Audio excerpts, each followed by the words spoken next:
dusty. I'ma tell you where I'm from now. I'm from the places and the spaces where the metro don't boom through. You have Crown Me Now, and you actually have an EP kind of tagged on to Crown Me Now. LEP, spelled with more than dust. Follow us, habitats often create habits. Bad buzz, bad connects often make static. What's up, y'all? It's your girl Key Marie. I'm here with, and we are definitely here with Jasmin, Miss Yasmin Bonita. Bad news couldn't even make the iPhone roll. Welcome back to this episode of The Block.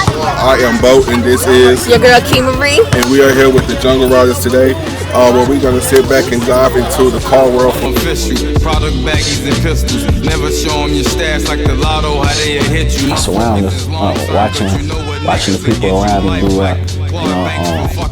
For instance, like Carolina KG. Agitators, I send them to get sorted.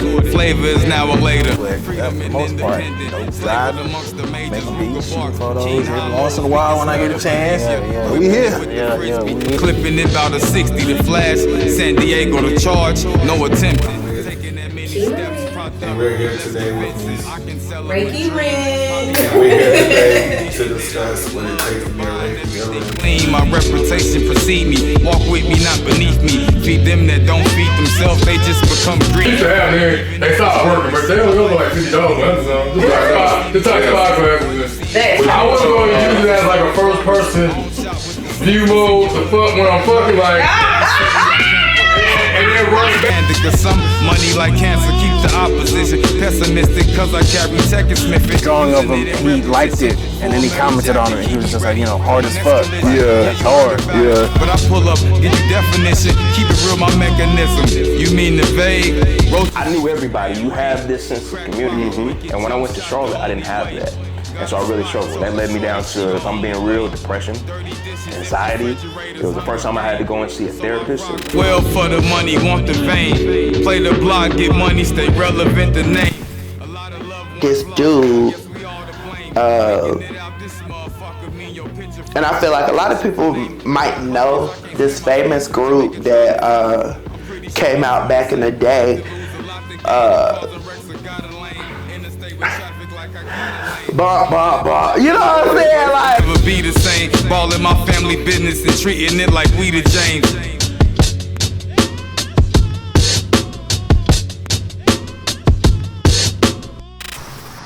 Hey everybody, my name is Jasmin Bonita, the CEO of On Fleek Cosmetics. You're now tuned into The Block, and we are at the Beauty Trap in Greensboro, North Carolina.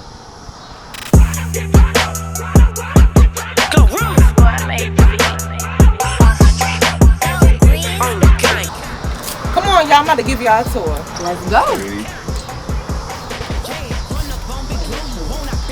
Okay. So everybody, we are inside of the trap right now. We have 5 suites. Everybody does different things inside of the room. We have iCam, she's a lash tech here. Also, we have Sherelle, who also does my makeup too as well. This is room number 2. Her 2 failed, so but she also does hair too as well. She does frontal, she does weave, she does all the good extensions. We also have Sai. I love Sai. She's been here since day one people. She also does everything just like me. She's an entrepreneur, she's young, she does lashes, she does the work, she does eyebrows, she does body contouring, she does the work, she does makeup, she does everything. In this room, we got a braider, she does the blonde braider, she's only but 18 years old, she does braiding too as well. And pretty much the suites is more homey, as you can see. It's more homey, it's more girly. I decided to do this just to get into just making everybody feel like a family. Like when we open the doors, normally when everybody's in here, everybody's doors is open, and we all chit-chatting, having girl talk between the rooms and all of that. So welcome to the trap, and hopefully you can come and book a service with us today, tomorrow, or whenever. Okay? I didn't say that. It's rolling. Y'all can go ahead. I know. Hey, all right, cool. What up, y'all? It's your girl Key Marie with The Block, and I'm here with... Yeah, it's your boy Bo. And we are here with Miss Yasmin Bonita, CEO of On Fleek Cosmetics and the Beauty Trap. We're at the Beauty Trap. Yeah, we didn't try it. That's why I got my slippers on, because I'm chilling today. Okay. I'm chilling since Sunday, and I'm chilling like a villain. Right. Okay, excuse me. We are at the trap, the beauty trap. Yeah. Actually, hold on. I just grabbed my earring. It fell out my ear, y'all. That's okay. That's fine. Keep rolling. We good. That was a good intro, so just we'll roll right from there. So, all right, yeah. And so we're here, at the trap, mind you, the beauty trap in Greensboro, North Carolina, and we are so excited to be here. We're going to be speaking with Jasmin today about quite a few things, because her journey is amazing, and it's going to be an inspiration to everyone involved. So, without further ado, thank you, Jasmin. Thank you for coming. Yeah. I took a long drive. Oh yeah. Okay, it was a journey. It was a journey with a whirlwind. No, for real. That's why I should have brought it. Now we used to Oh man. that was right there by the Rib Shack. I was like, we used to party there when we was in our 20s. Like, there used to be a club that we used to go to every Saturday. The Rib Shack. It used to be called the Rib Shack. It used to last from like 11 to 2, and then from 2 to 6 it was after hours spot. Yes. Yeah. It used to be the after hours spot. No, up there, honestly. It's been turned into so many different things since then, but I was like, we used to party right there every weekend. We used to go there, always be over there. Good time. I ran the road, baby. It was a lot of memories I was seeing, like, wow, yeah, there too. But that's what's up. So I have a question. Let's just roll right into this. Can you please talk to us about how you even got started between On Fleek Cosmetics and the beauty shop? How did you get into the beauty industry in the first place? So I'm really a tomboy. I don't know if y'all can tell, but I'm a tomboy. So I was trying to get some money. I mean, I'm being honest. You know, during the pandemic, I'm like, how can I get some money? I was selling plates. I'm like, okay, the place wasn't really making no money. I started doing like scrubs, lip balms, lip gloss. I'm like, okay, I gotta do something else. You know, that's when I started doing eyebrows. And then I was like, okay, the eyebrows is not really making much money, you know, because I'm new or whatnot. I was tattooing eyebrows. So I was like, nobody really want to get no tattoos on their eyebrows. So let me just do something else. So somebody told me, why don't you do lashes? I did lashes. I couldn't do it. I almost poked somebody in the eye. Ooh. So I was like, nah, that's not it. So I was trying to find a lot of different things. So then I remember my mom had went to Thailand. And you know, I don't really know. And I was like, yo, bring me back some lashes, some Thailand, because everybody said they want mink. They want mink.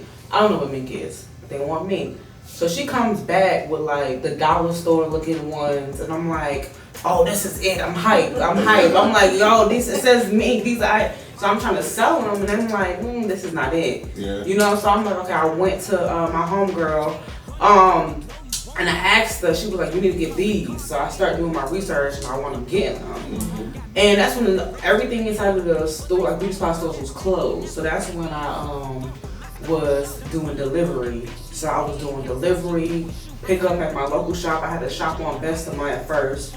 And I was doing pickup. I was also doing delivery all over. I was going to Charlotte, Winston, Burlington, all throughout the day. Finally, I'm like, still working that food line. So I'm like, okay, this is a little quick little cash.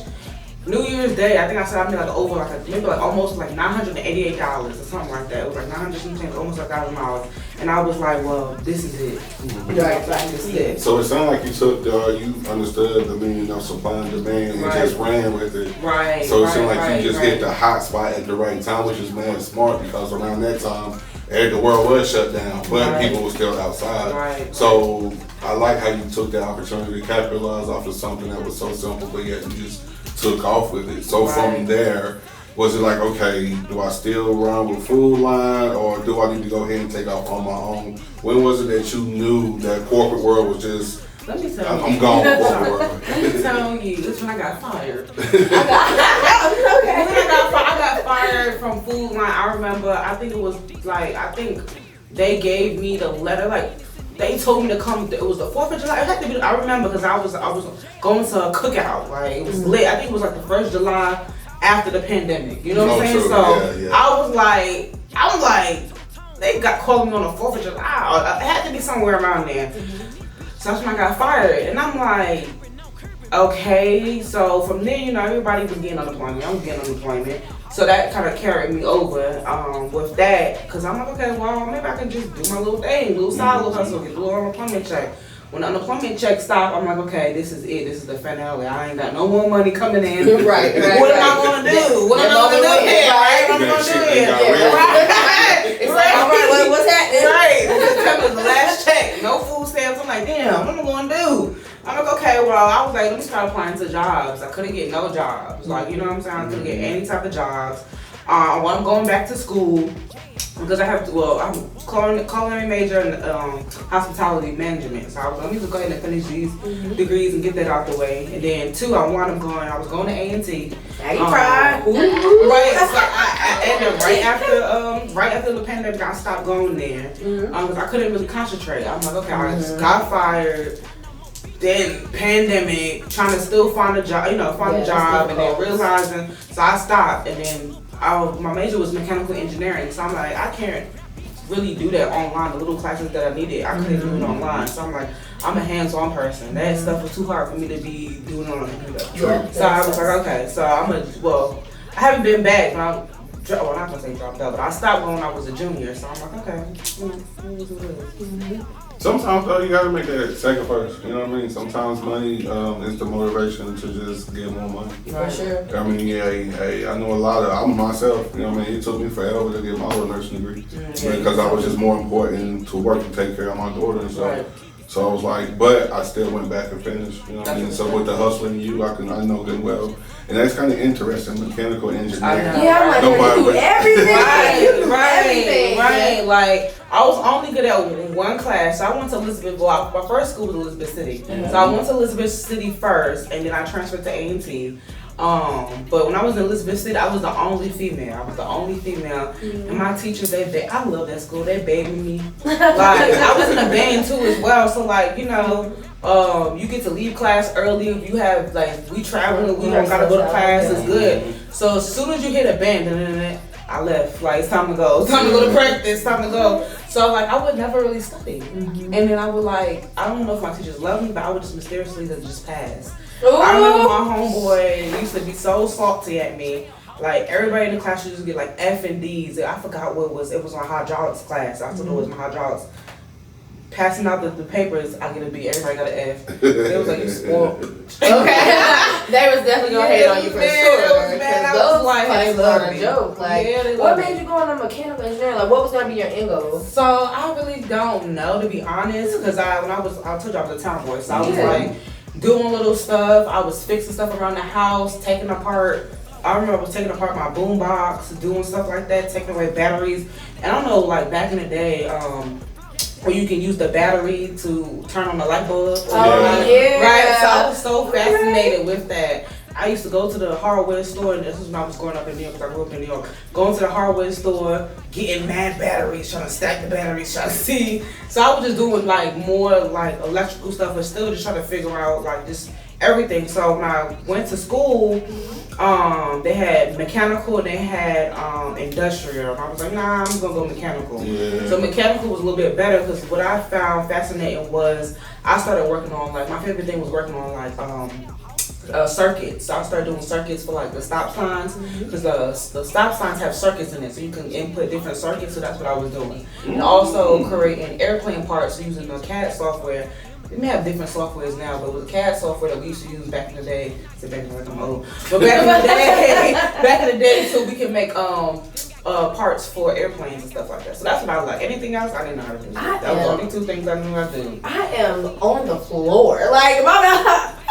You literally, your brain, you have a lot of confidence that a lot of people don't have to try something different. And it seems also you have that thing that a lot of people are missing, where you know when to hold and know when to fold them. You know when it's time to go. You know when it's time to pivot. You are literally the pivot queen. What goes through your mind when you get to a place where you're like, this isn't for me or that's not for me, so let me just move on to something else? You seem to do it very seamlessly without the fears that tend to come behind where people are it's time to move and change, but they literally just can't seem to do it. Right. I don't really have that many fears because I realize I'm not going to say we only live once because we live every day, we die once. Right. But I'm time, we don't have that much time on this earth. So it was a lot of people, I'm just saying, be stuck in situations, jobs, relationships, things and they're scared because they don't know. I don't really care. Like I'm just like, it is what it is. What's next? Like my mom always told me. Sometimes I used to think back about it and used to not understand why she used to tell me that. But it was like sometimes when I used to get sad or mad or have, just not feeling right, she would like, get over it. And I'm like looking at her like, I'm in tears, you know what I'm saying? So I guess as I get older, I'm using it, like get over it. It's like, okay, we'll pick up, go, get over it, and move on to the next type situation. Right. That's really, the word I'm coming up with now is strong, but not strong, but that's really relevant. I think that's what I want to say. That's really relevant as far as, especially since the pandemic. Like we started a business in the middle of the time that the world was shutting completely down. Nobody knew what was going on left or right. Yeah, unemployment was happening and then it wasn't. And people were just lost. And at that time, it seems like you tend to have found yourself. And the thing about it too is, to be honest, I'm not trying to, I don't know if this is the right word, belittle anybody, but I think outside of the box as far as corporate. Like I have to realize when I'm in the business, I have to think of myself as the food line, as the Walmart. A lot of people don't think that way. They think of being a consumer. I like the consumer. Yeah, sure. Right, they think of being a consumer, and I'm thinking of the business owner. So I took it as an advantage. I saw what was happening. So I'm the consumer, but I'm not trying to be on a consumer level. I'm trying to make the money and be a consumer to people that have the money, if that makes sense. So so during the pandemic, like you said, everybody was lost. I don't want to sound like this, y'all. I don't want to sound like this. But I'm like, haha, I got you type of mind. Like, this is what the corporate world, they use people's weaknesses to get money. To exploit them. Yeah, and I'm not saying I'm trying to exploit people, but I'm using the opportunity and I'm doing, because beauty spot stores was closed. Yep. People don't have glue, they don't have lashes, they want to make themselves feel beautiful. Okay, my lashes are $15 for delivery. Yeah. You know, if you really went to the store, you could have got them off for 99 cents. So that's how I really came up. I started doing like lip gloss packages, and to be real, I remember I was on a mission. You put them on too? I put them on too. Yeah, okay. I remember I used to put them on too for extra $3. The delivery. I know I had, and finally, this is another question. When I realized I finally had made it, it wasn't even. It was the New Year's Eve when I made the $999. But I remember when I was selling bulk lashes, lip gloss kits, and in the midst of like 9 days, I made $10,000, and that was just straight profit. Wow. During the pandemic, and I was like, okay, this is it. So I also listened to Steve Harvey. I don't know if y'all ever listened to Steve Harvey or whatever. Right, I really listened to him, and it was one thing I always played through my mind. If you can do something to make a certain amount, let's say if I made that 10, my goal was to, let's say, okay, so let's just go back to not even the 10. It's like when I made the 900, and let's just say round it up to 1,000. So what was going through my mind was, what is my end goal? Everybody wants to be rich. I mean, you know what I'm saying? Everybody wants to be rich, and what is the real definition of being rich? You know, I have different definitions. To me, it's not really about the money, but it's all about, I feel like capital. A lot, a capital gain is about your assets, also your liabilities too as well. That's what also makes you rich. It's not about paper, it's all about rich in the mind. So I feel like once you become rich in the mind, it's not about the money, but the money will follow. I'm not a millionaire, I'm not rich. But I know how to use my capital. I know how to use my liability well to where I can recycle to make the money back. But my end goal is to be a millionaire. Everybody wants to hit $1 million. I don't know if that's everybody's goal, but just to see, hey, I made $1 million. So therefore, one thing, I don't know if it was Steve Harvey, but Steve Harvey, I think it was him. He said, if you can make $10 and your goal is to make 100. All you have to do is do it 10 more times what you just did to make the 10. So what was going in my mind was, okay, I just made, let's round it up. I made $1,000. I need to do that 10 more times to get 10,000. But that 10,000 came quicker because I wasn't really thinking about it, like getting it. It came quicker than I expected. Because my goal was I think there was like a 30-day of $333 a day or $283 a day. Oh, I know what you're talking about. You know what I'm saying? Yeah. So that's what I was thinking. That was the goal that I was thinking about. So the 10 hit faster. So last year was like the first year when I'm like, okay, I took the 10, right? I spent that, you know. You know what I'm saying? I blew that. I blew that. Right, I blew that mentality though, because a hustler, that's the mentality. Did you do it to make more money, or you just blew it? So I don't remember. That was so long ago. No, I know I spent some like fixing up my house because I bought my first house when I was 22. So I was like fixing up my house. Well, that's a good investment though. Yeah, so I spent, and then now I'm renting it out. So y'all know. Come on, you be moving like from one place to the next. July 8th is my last day. I'm moving out of Greensboro. Oh, you mean you're moving? Yeah, I thought you were moving like I'm moving, like as in making moves. So you're moving? Yeah, I'm moving. July 8th will be my last day in my house. I'm gonna be renting it out. Oh my goodness. I'm sorry, I was off topic. I'm just gonna do that, right? I know. So, back to that. So, my mentality now, moving into 2025, because to be honest, 2024, we 2024? Yes. 2024, 2023, going into 24, it was like my year of trying to find myself, because this is the first time I've had money, more money than what I thought I had, ever had. Yeah. So, I did. I made money, but I feel like this is the first time people actually make money, like, oh, I can buy this, oh, I can do this, but then I start realizing, oh, I need to pay this. Mm-hmm. You know what I'm saying? Right. I need to pay, because when I didn't have money, I had to pay this. So I was like, okay, well, all this money I made is really going back in this recycling. But I said, so this year, my goal, to 2025, because I still kind of slacking off. But this year, if I could take that 10, my goal is to flip that 10 times to get 100K. Last year that was the goal. So I just told him yesterday, I want to be a millionaire by 2026. And the 2026. So I got 2 more years. If I can take the 100K that I made last year and times that by 10, that's $1 million. Right? Yeah, for sure. So in my mind, I'm like, what can I do? What can I do more? To do that. How much energy, how much loss of sleep, how much of me staying up, how much of me putting into the business, how much money of profit or loss I have to take in order to get that. So I'm recalculating my steps and going back and thinking about, okay, what I need to figure out how I can do that 10 more times. Yeah. Do I need 10 more of me, or do I need to hire somebody? You know what I'm saying? Yeah. I don't really know. So this is right now. I'm in a process of really trying to figure it out, because my end goal is to be that millionaire in 2026. I was just showing him a video when I first started. When I first started 4 years ago, I wasn't doing lashes, I was doing eyebrows. And in my intro, it was like, stay tuned to watch my empire grow. Did I think it was going to be like this? No, not really. But as I sat here and watched that video earlier, I just sat here and just realized it's growing to become an empire. Yeah. And I'm leaving a legacy if I have kids, whoever, I'm leaving a legacy for whoever's next, because my stuff is in beauty supply stores and it's not going nowhere. They're not going to just not stop carrying lashes. Or even if I start to add on different things into the beauty supply store that somebody's going to, want to purchase, it's always going to be in there. So I already kind of started the empire. Absolutely. But now I still got to train my mind to keep on going and doing it more and more and more. And how many times it's going to take me to get where I need to be. That's the math. What do they call it? The mathematics? Mathematics. That's what they're talking about.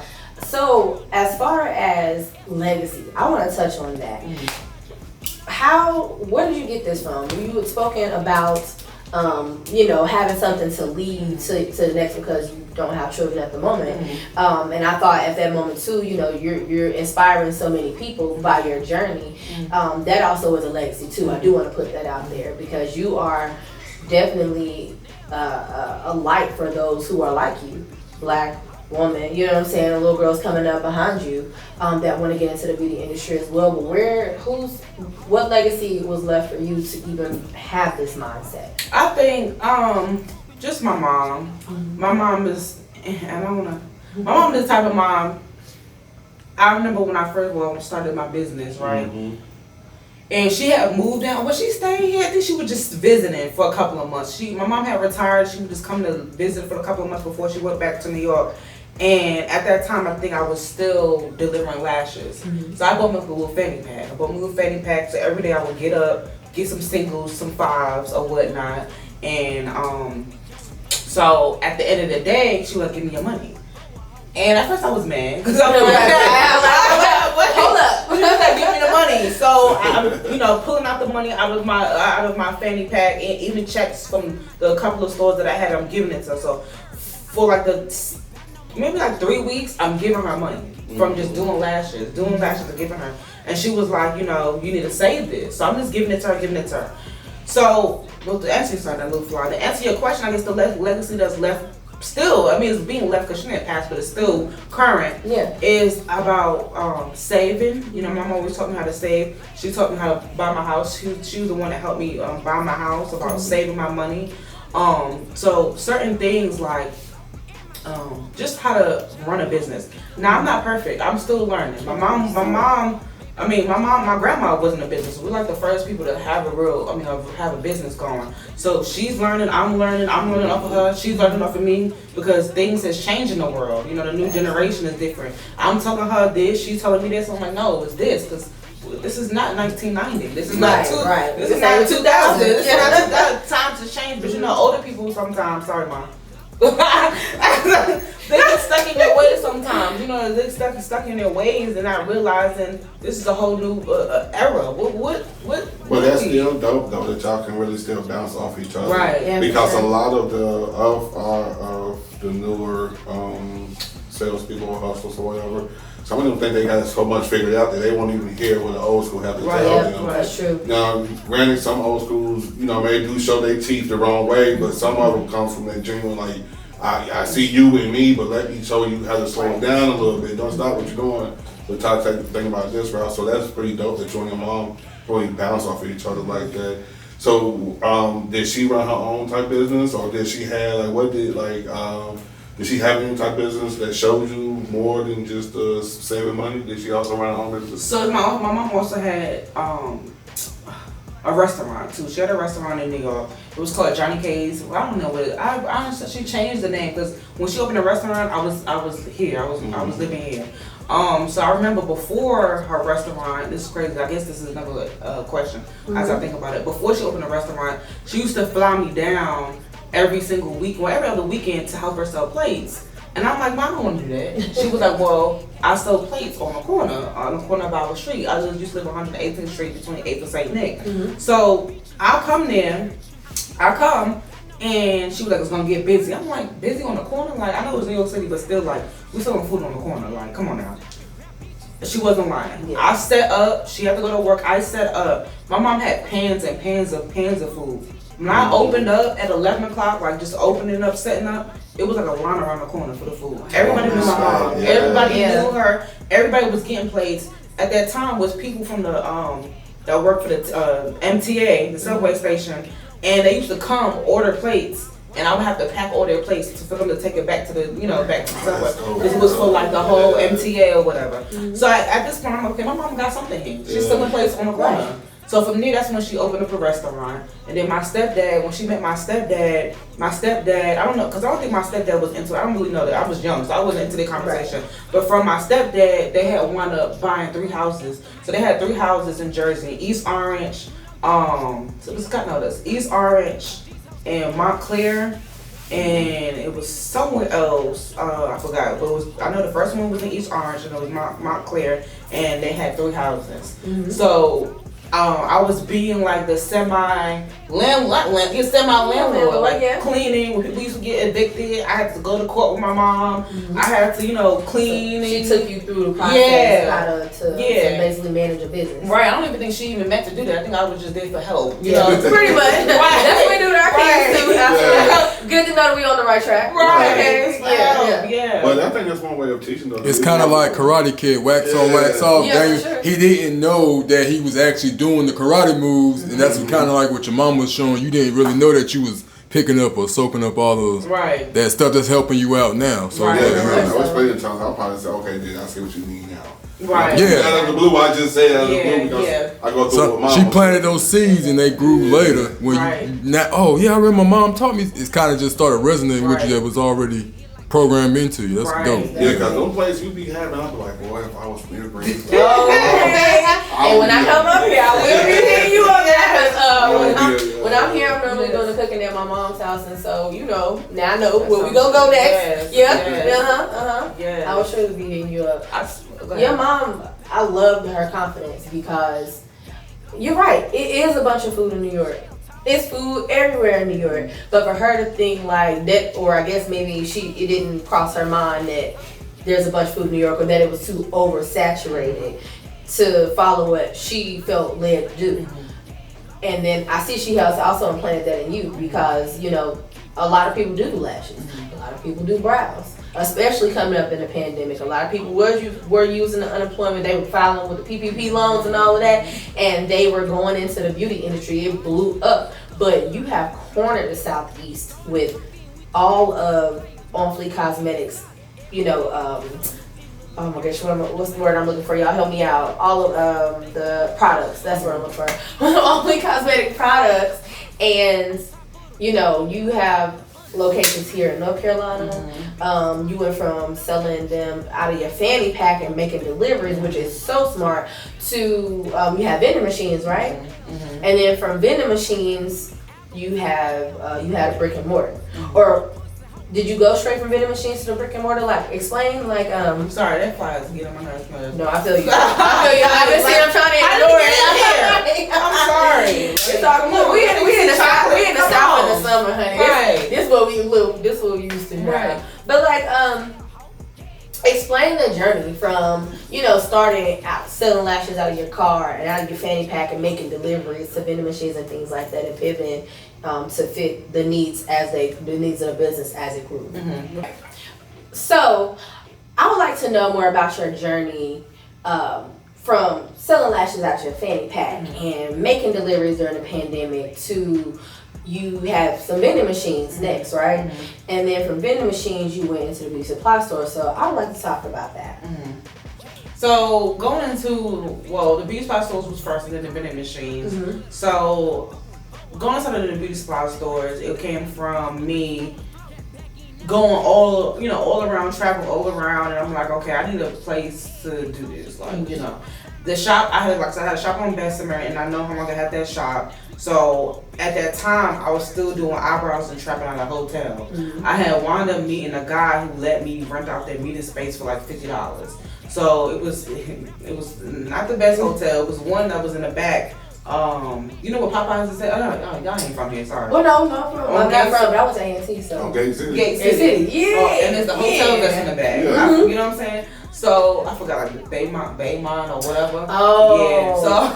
Yeah. So yeah. So he wound up hooking me up. I'm like, I need to sell my lashes, do my eyebrows, and make some money. So I was using that, and I'm like using it as the pickup spot too for lashes or whatever. And I'm like, okay, that was a good deal that he was letting me, rent out the space. But I'm like, okay, I can't let people keep on coming here. Like, I need to find a place. And that's when I was like, let me sell my stuff to the beauty supply stores. I said, I need to sell my stuff to the beauty supply stores because I can't keep on doing this. Was that an end goal? No. But like I said, I'm the type of person, like, okay, what's next? I gotta go. So I'm always constantly thinking about what's next. Not 100%, sometimes I'm lazy. But still, I'm like, okay, what's next? I'm like, what's next? I can't keep on doing this. I'm wasting gas. And then it's like, I can't meet the demand because I'm telling people, I'm coming to Charlotte, that I'm not going. I'm telling people, come there, I'm not. I'm like, okay, this is just too much. I'm only one person. Let me go ahead and put them in a beauty supply store. I know a girl that used to work at the beauty supply store on Gate City, and she no longer works at the beauty supply store, but I know she was familiar with working at the beauty supply store because she was working there for years. So I asked her, I said, she was still a good friend at that time. I asked her, can she help me? And it's so crazy because let me make this real quick. It's so crazy because I met her at the beauty supply store. I went in there one day because I saw something on YouTube about eyebrow extensions. I went to the beauty supply store and I asked her, do you have these things? She said no, but she was like, what are you doing this for? And I was like, I'm doing this, that, and the third. She was like, oh, I'm interested in what you're doing. Let me follow you on Instagram. Facebook at that time. So she followed me on Facebook, and that's how we became connected. Never knew the girl personally. She was off that beauty supply store. So from then, she used to hit me up and buy lashes from me, and that's when I was like, I can use you, can we, So she used to, she was real good at me better than me in speaking. So she was the first person that kind of propositioned me to the beauty spot store. The first beauty spot store that I had was right here on Holden, the Beauty World. That was my first beauty spot store that I decided to go into.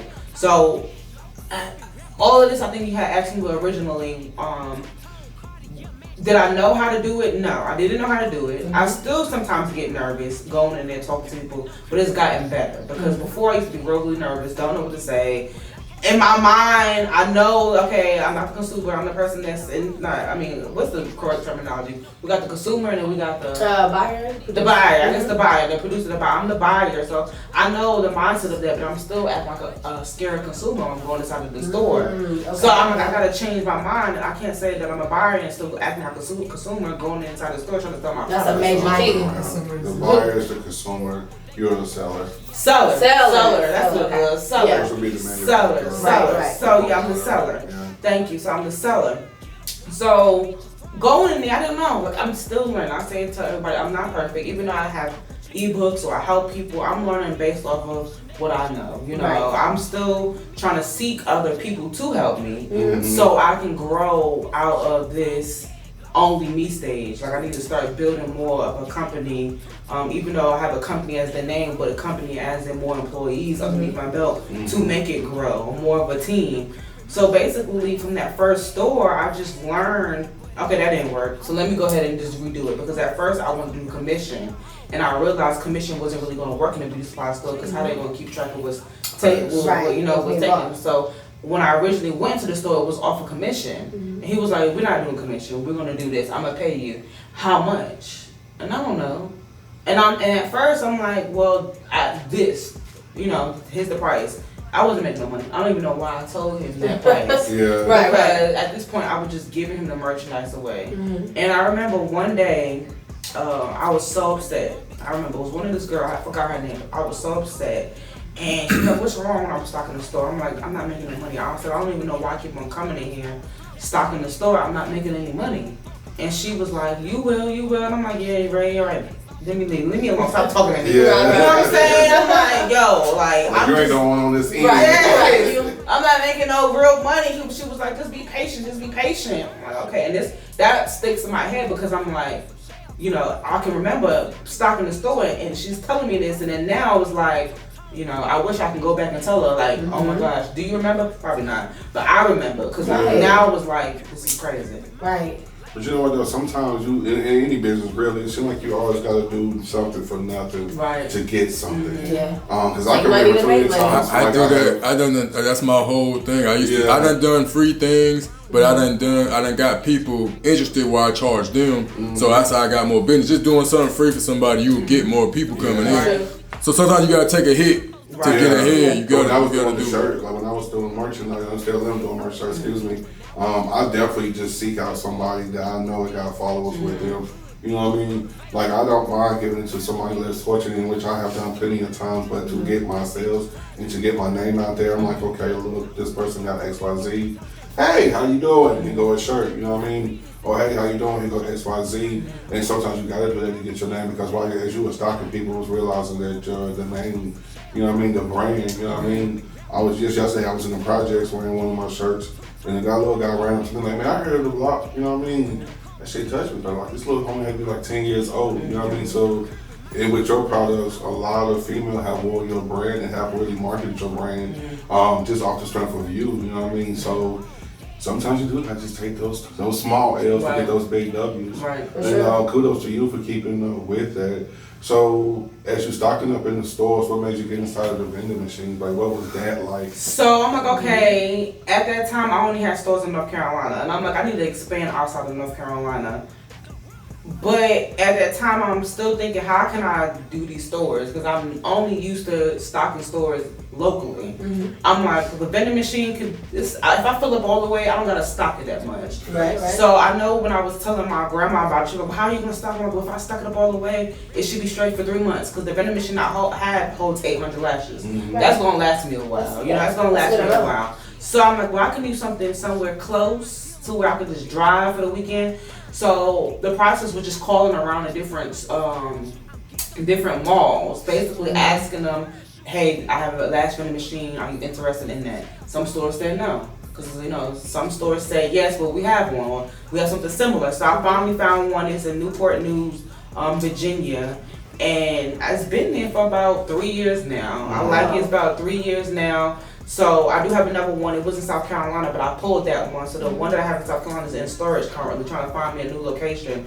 That one wasn't doing too well because of the mall. After the pandemic, everything was pulled out of the mall. Yeah. When I did my research, I didn't know that part. I thought, I was doing my Nah, the malls is dead now. No, nobody go to the malls. Yeah, nobody really go to the unless the Newport News. The Newport News, when they go there, but sometimes I realize people go there because they know my lashes are there. And so that's what I realized too. Yeah.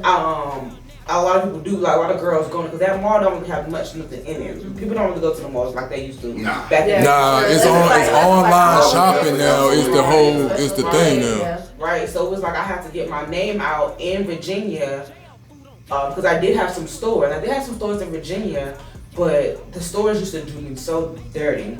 And I think it's because I'm still learning. They used to do me dirty to the point it was like, I'm not carrying your merchandise no more. And they wound up coming out with, they wound up basically doing a replica of my lashes, same box, same styles, but thinking that it was the same lashes, but it wasn't the same Absolutely not the same lashes. Absolutely not. So come to find out, they no longer carrying that brand. I mean, whatever brand they reproduced of mine, because people found out that it wasn't mine. Yeah. So from there, I feel like after they stopped really carrying mine, people start going to the mall to get their lashes in Newport News. Because Newport News, I don't know if you've ever been to Newport News, but Newport News is, yeah, it's the hood. I personally never been to Newport News. I heard things.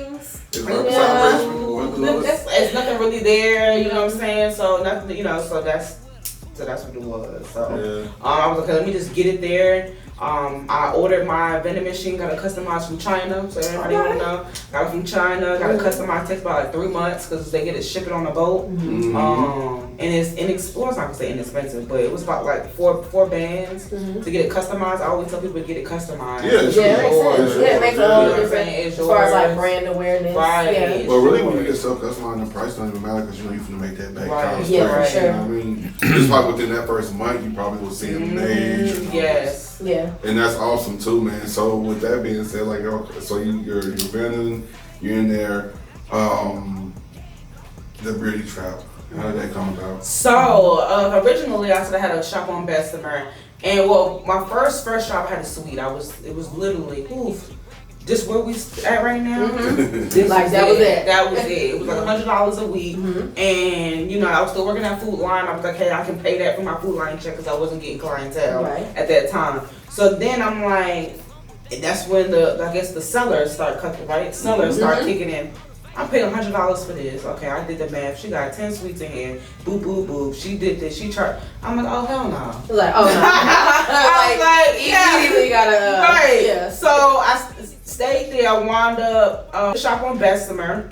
From there, it's crazy because I didn't want to move out of there. It was a small little shop, one person little shop. It was only about $500 a month. I said, this is great. It was literally like this area, maybe the walkway, that's all I had. But that was that my own little bathroom was all I needed. An area for me to do makeup and stuff. I rented out the Chance the makeup artist is, and I still had the little walkway area over here, and I was good. But the owner wound up, the only thing that was different was we had to share a bathroom with the next person. It was like a joining door. So you had to lock that door when you went to the bathroom.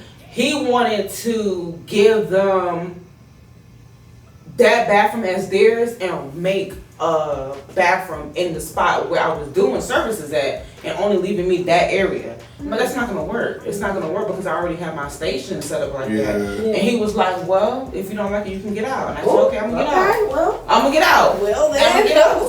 So that's when I started trapping out of the hotel from that time because I still had clients. So what can I do? Right. So that's when I started doing trapping out the hotel. And I wound up trying to find a spot, trying to find something that was neutral. Okay, it's right in the road, but it was still neutral. It's not so deep in the hood, but still close to black people. Still wanted to build more like a community, more like a community. So all the girls that's inside of this suite, they've been here, well, except for the one girl that's on my right hand side. But all the girls been here since I first opened. Wow. But they already knew about it. The girl that does my lashes, that was in the front room, she wound up finding me on Facebook.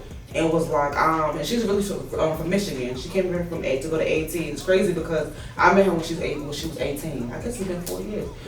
She's 22 now, and she graduated and I cooked for her for her graduation this Oh, year at A&T. So I'm sitting here like, oh my God, Cam, like she was 18 turning 19, like maybe 2 weeks when she got here, she was turning 19. So I met her from 19, she's 22. So I'm like, wow, I've been here doing this for a long time. My main purpose for this building is to make it more home. Yeah. It's not your typical suites. Like, you know, mine is more homey. Yes, the beauty trap is homey. Everybody got their own stuff. I don't even have no rules as long as you clean up after yourselves. But it came along when I was like, I want a home for younger girls like me that, you know, just have a space. Yeah. Come and go freely, no rules. It's all about respect. And I'm like, I want to also have people that can't afford stuff. Like, I don't know if you saw earlier, I let my homegirl come in here because she wound up moving out her apartment. She's staying with her mom, and her mom don't want her doing here. So I said, come here. So I wanted this for a free spot for people that needed help. Well, not help, but just, hey, Jazz. Yeah, need that hand up. You know what I'm saying? You know, you just needed the platform, the opportunity. So that's how the beauty shop came about. I saw this as a perfect opportunity, and a lot of people was not amazed, but this building was empty. The room suites wasn't here. I built these suites. So it was just a big empty space. So I built the suites, I did the plumbing, I really painted this area. So it may not look like it's professional, but I painted this whole area by myself. It was me, my grandma, my aunt. We painted this whole building by ourselves. Cause like after I built these suites, I'm like, that money is low. So let me start painting these walls by myself. And so pretty much that's why I did. Everything in here is basically what me and my grandma did. It takes a special type of person, hustler, entrepreneur, but really person to have a heart to put the things into a brand and a business, especially in the way that you have. Because I also keep hearing you talk about the trap, the beauty trap. And, you know, as we know, especially, you know, really, it's kind of across the board now, but in the Black community specifically, or in a certain type of economic community specifically, where we hear the trap and we're thinking, you know, something illegal. But your trap, your hustle, your grind, wherever your trap is, that's your trap. And with you, it's beauty, it's lashes, it's the beauty trap. And in the same ways, you have connected your community. I heard you very loud and clear when you were purposely looking to be near your community. And, you know, having a solid family, I don't want to say background, not really background, but a solid family. Help me out, y'all. Like, how your family Can't lost my words.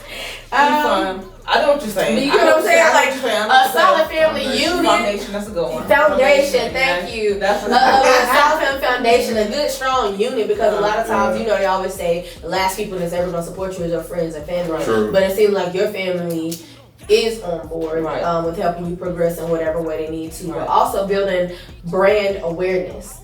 Brand loyalty, because the people you got here came here, sat here, stayed here, and then you build brand trust, because like you said, it's no rules, but everybody comes and goes. You don't have no drama, you don't have anything, because you also must be a good judge of character. Be a really good judge of character to allow people into your space and to do their own thing as well. And then also just being a light, being able to say, okay, well, your mom doesn't want you doing here, but this is what I made this spot for.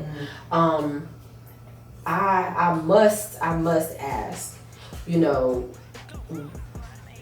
where is the beauty trap going from here? So to be honest, the beauty trap is closing in 2 years. The beauty shop is closed in 2 years because the original owner of this building passed away. So before he passed away, he sold this building to a company. And you know how that goes when they sold it to a company. Yeah. So they skyrocketed the price up, the rent ups, like double the price. We're not on Wendover. We're not on Battleground. It's not worth that. So I'm sad because this is the place where I established for even the girls, like, even if they stay for these 2 more years, they've been here for me for like 5 years, right. You know, 5, 6 years. So it's sad because this is what they know. Like, you know, this is home. Like, you know, they come in here. I don't, like I said, everybody about the respect, about the good judge of character. I already knew these girls before. Well, one of them, all except for one, before they moved in here. But it's just the simple fact. I also read a book when I was younger too. I forgot what it's called, but it was basically, I forgot. We have to read this book, but I forgot what it's called. But it was a book about being in charge, but allowing your employees to think as if they are the owner themselves. So I try to get them in positions to where you're the owner. Yeah. you think like it, right? Yeah. This is just so every time I talk to the girls, I don't say my shop. This is our shop because how I think about it. Yeah, this is my shop, but y'all giving the money to fund the building. It's everybody's shop. Yeah. All I'm doing is collecting y'all money and taking it to the people.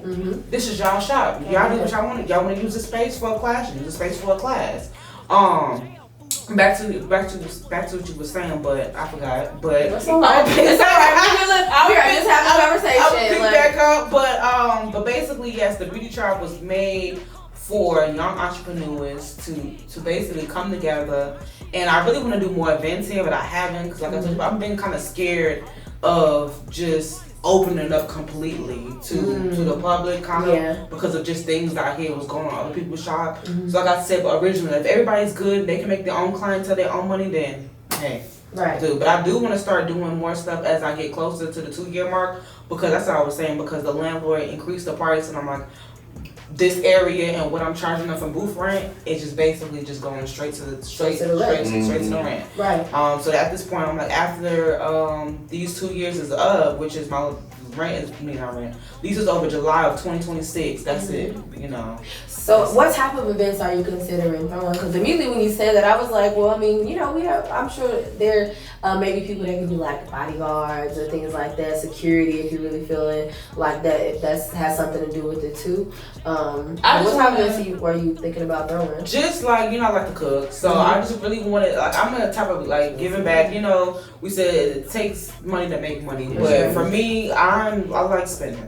But I also like spending and watching people smile. Yeah. So my thing, I really want to do cookouts. Yeah. I wanted to do like a cookout. I also wanted to do a back to school where, since it's the beauty shop is girls, I don't want to single out the boys, but it's just the girls, to where I can get some hairstylists and or maybe high school students and have them getting their lashes done. Where I can do their makeup just for the, you know, light beads, right? So that's what I wanted to do right before school, like.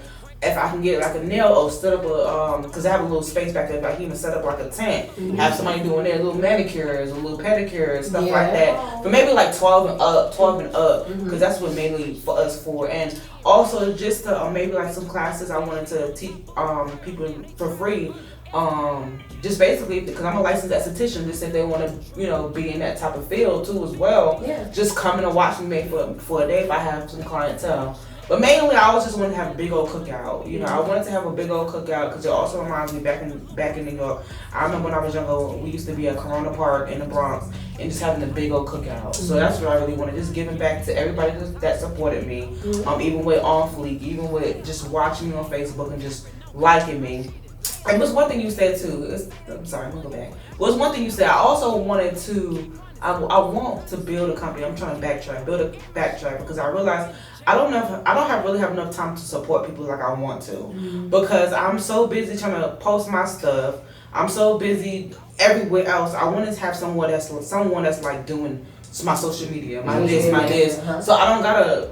Okay, it's time to post or it's time to do this. So I can really concentrate on other people and liking and supporting them as much as they support me, and being at people's certain events. But it's like it's just me doing every single thing. So I know you were saying that, but I wish that I can support you more, people more, because I just wish I can put other people in place so I can release some of my time, you know, so I can actually watch people's stuff. I watch people's stuff, but just like I don't watch TV, I don't really be on social media that much. Right. So, you know, so I don't be on social media for the reason why to get caught up.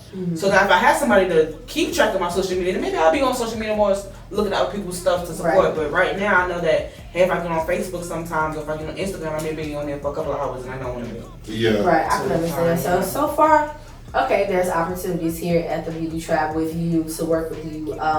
So you need a social media manager. You may need an event planner, and you may also need more like an assistant. Right. Okay, so that's three. And some security for said events. Okay, so those are great opportunities to.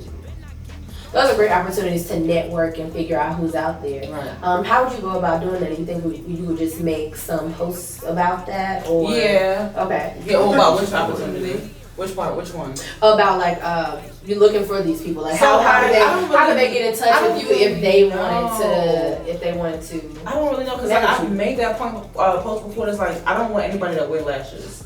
You know, I want somebody that don't wear lashes, that's not into that because then you're not really interested in what I really. I mean, you're interested in what I have going on, but you're not really interested in exactly what I got going on. Okay. So that's why you basically looking for someone who is serious because in terms of like, it's like if you kind of more worried about your vanity so much, it's taking away from you being able to give what you need to give. Right. I can understand. Right. That. And then also, I don't need you taking my lashes. You know what I'm saying? That too. Because you love working so much. That It's like too. I have a lot of girls like, oh, I wear lashes all the time, but I can't have you work for me. I'm sorry. Mm-hmm. You know, I just can't because it's just a simple. It just I feel like it's a we call it conflict. Yeah. You know, conflict with me because I need somebody that don't even, like I said, don't even wear lashes. Like who I was before, be a tomboy. You know, be somebody that's willing to learn what is lashes. That's what I need. The person that don't know what nothing is. So that's what I'm willing. I don't even want to post it on social media. I would like actually probably make a post maybe on an actual job. Job site. Job site. Makes sense too. Yeah, because every time I post, I get a lot of people that wear my stuff saying they want to help based off of because they want to be on fleek. You know? Right, true. Or they see me, oh, she got a lot of money. You know what I'm saying? I don't need that. Facts. I get that. That's really a cool perspective. I had never thought about it like that. How you know, a lot of times when entrepreneurs are out there, especially in the beauty industry, they put themselves out there and people just want to be connected to them in their brand. They're not actually looking to assist and grow and build in that way. Right. So how can people get in touch with you? So they can get in touch with me on social media, Jasmin Bonita on Facebook. I need to follow you. Yes. Right. Because I couldn't tag myself in the live. I was like, oh man, we gotta get content. Yes. Also, my business page is On Fleek Cosmetics. Everything's On Fleek Cosmetics. OnFleekCosmetics.store for the website.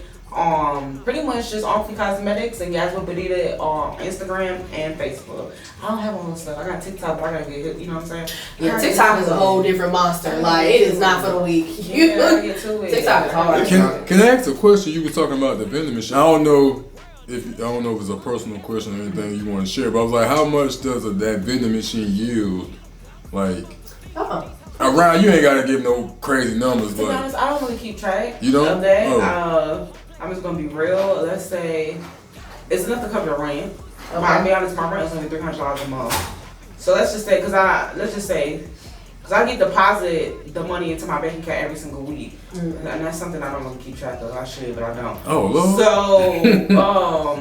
So let's say, cause it's enough to pay the rent. So let's say my rent is like $300. I may come out like every single month, maybe like $900. That's not bad. So $600 in profit every month. Okay. Oh, that's good. Sometimes it may be like sometimes it may money be is coming in, you ain't even got to worry about it. Exactly. Yeah. That's why I should calculate it, like, but I don't. That's what we call sleeping money. It's called That's residual income. Yeah, money you make when you sleeping. Yeah, so like I kind of incorporate that with my taxes. So it's not like, I incorporate that money because I'm buying the same amount of inventory to fill the machine up. So it's, I don't really, So do you make the lashes or? No. Okay, you just gotta connect when you get them better than the Dollar General one. Right. Okay. She is the Dollar General, but not really, but she is On Fleek Cosmetics. Okay. Again, that's what she was talking about as far as like thinking like a seller instead of thinking like a buyer. A consumer for sure. Just like carrying yourself that way. Well, thank you so much for like having us here today and talking with us about your journey because that's amazing. Like I'm gonna be watching this back over and over to remind myself personally how to move like that, how to move without fear, how to be about it and not just talk about it, and how to make sure that, you know what I'm saying, I'm thinking like a seller and not a consumer. Right. That's dope. Right. Got to. That's the only way I feel like you're gonna have leverage over certain things, especially in America, and also how to finesse. Finesse, okay. Run that game like they be running that game. Okay, play to win. They play the game too. For sure. I but they want to play the game too. Yep. So always gotta play the game, and that's another thing too. I'm trying to get in more about reading.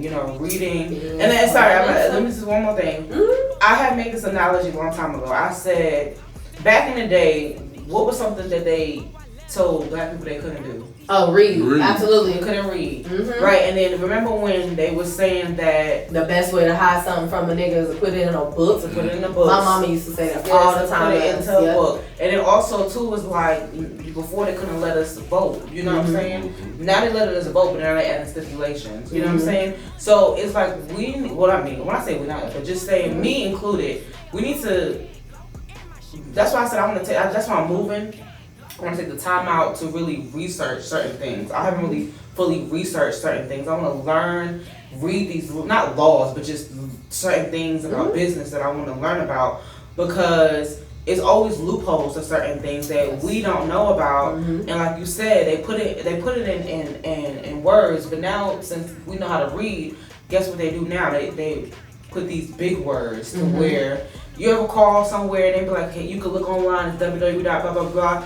Click this button and you go, you're like, what they just say? Like, and you still can't find it? Yep. You know, you still can't navigate the IRS website or whatever. Even if you call, they're not even directing you. Like, did you click that, click this? They're just telling you can't. They're making it hard for you to just give up and then you get in that trap where you, that's exactly what they're doing. Now we can read, but now are you going to take the time, the 20 minutes that's going to take for you to find that link? Your patience now. Yeah, they are. And they know they know you're gonna give up. They know this is a microwave generation. Right. They know that they know that this generation is about immediate gratification. So they're gonna make you jump through even more loopholes and even more like corporate jargon and things like that in order to continue to use you. So I can speak on that, baby. It'll be a whole don't get me started on that. That's why the IRS keep you, like, I had to call the IRS one time, they had me on hold for like 45 minutes. Facts. Like, and if, God forbid if that shit drop, the call drop, or hang up, you back in the queue. Back in the queue. And they make it like that on purpose that you'll give up. Like you'll just... Right, and that's one thing I'm trying to learn now, to continuously not give up on learning more in these books that they're putting out. So that's one thing I just wanted to say, like you just said. I'm glad you spoke on that for sure, because it's important to realize that this is bigger than just somebody deciding, oh, I'm gonna sell lashes. Right. You know what I'm saying? Like, this is not, I mean, you're a hustler, but this ain't no hustle. Right. Like Master P. You know how Master P, you know about his story. So it's just like he took himself actually to the library and started reading, you know. And he out the way. I don't know, but he got I'm gonna say he got it, and now his he's kids getting got ready it. to sue Walmart for the information of character, plus a lot of other things, because they hid his cereal. I thought it was Snoop Dogg. It was it's Snoop Dogg is the face of it. It's Master P. Cereal again, out the way. I know that's and they kept hiding it like in the back until the date was up, like for like out of stock date, and then for that way they can have a reason to throw it away. And it wasn't until and then when they did bring it down, like they'll put it like in like the, you know how like they have that seasonal owl. There's a bunch of bullshit. Big on clearance when you can't see it. Exactly. So then they put it, when they finally did put it on the cereal aisle, they put it out of consumers' eyes. They put it like on the top shelf. Oh yeah, you ever seen that? I seen that thing where they do. They'll put the good things at eye level. They say if you want to buy some the bullshit sugary shit, stuff is at the bottom. Kids, adult shit that we like is right there at our eyes. Everything else is above. Is I'm not reading. They say the best shit is at the top or the bottom, because they'll put the shit they want you to buy in the middle. Cause your eye level, most people ain't gonna look down there. True. That makes a lot of sense actually, because I was on Instacart for a while, and I've learned about the grocery system and people working with Instacart for so long. Like, I was doing it full time for a couple of years, and I've noticed that, but I didn't think about connecting it to exactly what it meant. And Master P, smart man. Somebody to follow. It's a lot of psychological business tactics that they use, like colors, for example. Ever notice all restaurants got red in their colors? Because red psychologically makes you hungry. So when you see red, you'll get hungry. So that's why McDonald's got red, Wendy's got red, KFC, Chick-fil-A. Everybody got red in their marketing. Right. Yeah. That's what they say about blue too. Colors eject certain type of it triggers certain type of emotions for you. So it's like That's dope. Yeah, there's a lot of key significant important things that people don't ever pay attention to. Nope, people don't pay attention to, and there's a lot of things they use against us that we don't even know. Right. Yeah. Like the color thing, like yeah. But listen, Yeah. Our moms just saying. Listen, this a round table that you need to be here. I ain't gonna hold you. Okay, we will definitely keep going. Fucking half times too. And I'm a conspiracy theorist. Yeah, so. Me too. Okay, we'll be doing this all day, but definitely thank you again for allowing the block to come through and for sharing your story with us for sure. Definitely appreciate you. Mm-hmm. So for those that's tuning in, thank you. This is your boy Boat. This is your girl Key Marie. And you can find us on Facebook, Instagram at The Block. Also, personalized, you can find me at Travis Archie on Facebook. Instagram is The Block, LLCENT. And you can find Miss Marie at? You can find me at That's Key Marie on TikTok and on Instagram. And you can also find me at Key Marie on Facebook, KIMARIE. All right. So thank y'all for tuning in. Thank you. Jasmin, thank you. Thank you, Ms. Jasmin. For real. Appreciate that. All right. It's The Block, y'all. We out. Geeked on next week, bout no more features. I might just stir at you. I'm geeked on next week.